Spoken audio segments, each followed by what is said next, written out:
parents who resented the coach's recent controversial comments on race. Despite the public outcry, University President Thomas Ehrlich only mildly reprimanded Coach Knight for his comments, and Knight then made it clear who held the power on campus when he very publicly interviewed for another coaching job. The night watch continues. Will Bobby Knight depart the Hoosier State to coach basketball at New Mexico? I don't think he was going to go to New Mexico, but it was a shot across the bow of the president's office.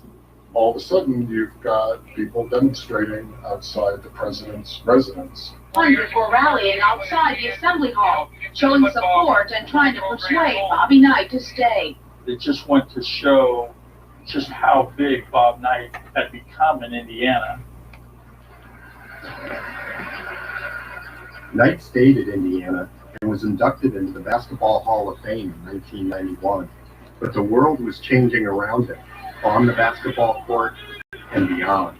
Culture, politics, the media, everything seemed to be transforming, except Bob Knight. Knight was still coaching, as he said, where he coached at West Point.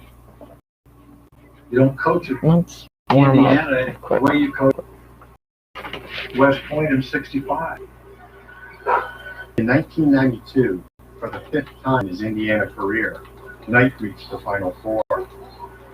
But after losing to Duke and his protege, Mike Krzyzewski, Knight began to run a success in the NCAA tournament hit a wall. There began that stretch of years where Indiana, they got to the tournament, but suddenly that achievement, especially in the early rounds, was gone. Starting in 1995, Knight lost in the first round of the NCAA tournament 3 years in a row. He was never going to get fired for their on-court performance, but it was trending in the wrong direction. Who the hell told you I wasn't going to be here? I'd like to know. Do you have any idea who it was? Who? They were from Indiana, right? No, weren't from Indiana, and you didn't get it from anybody from Indiana, did you? The problem became that the antics that were becoming more and more public were defining his persona. I'll handle this the way I want to handle it now that I'm here. You it up to begin with. Now just sit there or leave. I don't give a what you do.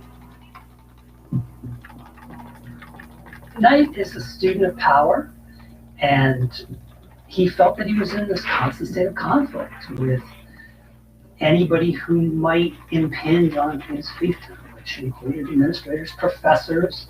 If anybody else within the university was going to impose any limits on him, he was going to chafe and test them. I'd like to refer to this whole thing as a real Mickey Mouse operation. But that'd be an insult to Mickey Mouse. Placement. You see all over the country where power coaches in football and basketball become more powerful than the institution itself. You can't let that happen. We shouldn't let that happen. Placement. But at Indiana, it had happened. Not only did Knight lose his control more often, he also lost some of his best players. In 1997, rising senior guard Neil Reed transferred. Neil Reed says he is leaving school and it's not his fault.